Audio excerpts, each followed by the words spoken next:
আজ এই রাখি পূর্ণিমার দিনে সকল ভাই আর দাদাদের আশীর্বাদ আর প্রণাম জানিয়ে আমি আজকে এই রেসিপিটা শুরু করলাম। এই রেসিপিটা একটা ভাপানো মিষ্টি রেসিপি। তো এই রেসিপিটা আপনি যদি রাখি পূর্ণিমার দিন দাদা কি ভাইয়ের মুখে দিতে পারেন তো অমৃত মনে হবে। তার জন্যে আমি নিয়েছি প্রথমে 1 লিটারের মতন দুধটা একটু ফুটে উঠলে ওর মধ্যে আমি পাউডার মিশিয়ে দেব, দুধ কাটানো বা ছানা কাটানোর।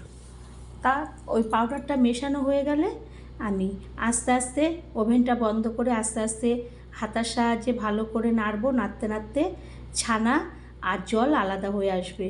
যখন জলটা একটা হলদে হলদে সবজে সবজে ভাব আসবে, জলটা আলাদা হয়ে যাবে, তখন বুঝবো আমার ছানা কাটানো হয়ে যাবে। এরপর ঠান্ডা হলে আমি ওই ছোটো হাতার সাহায্যে একটা বাটির ওপরে পাতলা একটা সাদা ন্যাকড়া বসিয়েছি।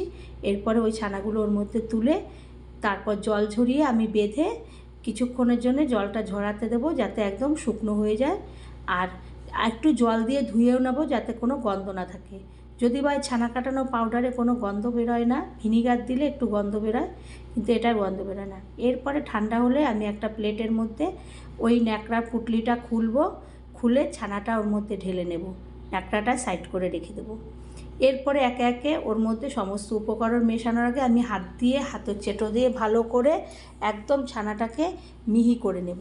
যেহেতু দলা পাকানো আছে, চটকে চটকে হাতের চেটো দিয়ে একদম নরম করে একদম মিহি করে নিয়ে এরপরে দিয়ে দেব সুজি, হাফ বাটির মতো সুজি, হাফ বাটির মতন গুঁড়ো দুধটা অনেকক্ষণ আগে রেখে দিয়েছিলাম বলে একটু বাটির মধ্যে লেগে গেছিলো। দিয়ে দেব ময়দা, দিয়ে দেব চিনির গুঁড়ো। আমি এখানে চিনির গুঁড়োটাই ব্যবহার করলাম। এরপরে হাত দিয়ে সমস্ত উপকরণগুলোকে একসঙ্গে ছানার সঙ্গে ভালো করে চটকে নেব। চটকে একদম একটা ডোর মতন যখন হবে তখন ওর মধ্যে আমি লিকুইড দুধ দিয়ে দেব, যাতে এটা একদম নরম মতন হয়ে একটু কাদা কাদা টাইপের হয়। এটা একদম শুকনো মতন হবে না। এই উপকরণটা প্রথমে এইরকমভাবে মেখে তারপরে লিকুইড দুধ দিয়ে আমি মেখে নেব। প্রথমে তো ময়দা আটা মাখার মতন ওরকম করে নেব ডোটাকে করার পরে এরপরে আমি ওর মধ্যে ওই লিকুইড দুধ দিয়ে আমি একদম পুরো নরম করে নেব।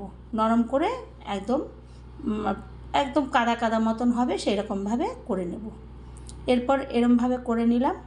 এই হয়ে যাওয়ার পরে আমি এর মধ্যে একটু ঘি মিশিয়ে দেব।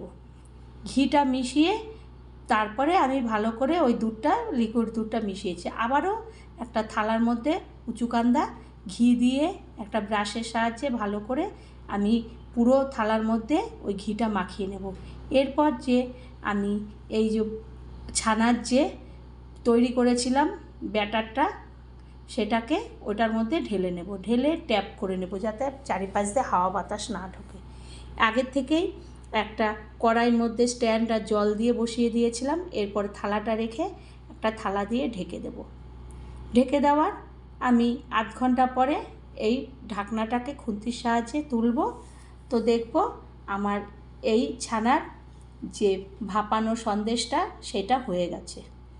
এরপরে আমি ঠান্ডা করে এটা সাইডে রাখবো। এরপরে ছুরি দিয়ে প্রথমে লম্বা লম্বা করে কেটে নেব, তারপরে চৌকোনো করে আমি কেটে নেব। অনেকে বরফির মতন করে নেয়, কেউ নিমকির মতন, যে যেইভাবে, তো আমি চৌকো মতন করে নেব। তারপরে একটা করে পিস আমি এরকমভাবে তুলব। তো দেখব সুন্দরভাবে এই ভাপানো সন্দেশ হয়ে গেছে। তাই এই ভাপানো সন্দেশ যদি আপনি রাখি পূর্ণিমার দিন ভাইকে দেন, তারা খুবই খুশি হবে। ভালো লাগলে আবার কোনো রেসিপিতে দেখা হবে। ধন্যবাদ।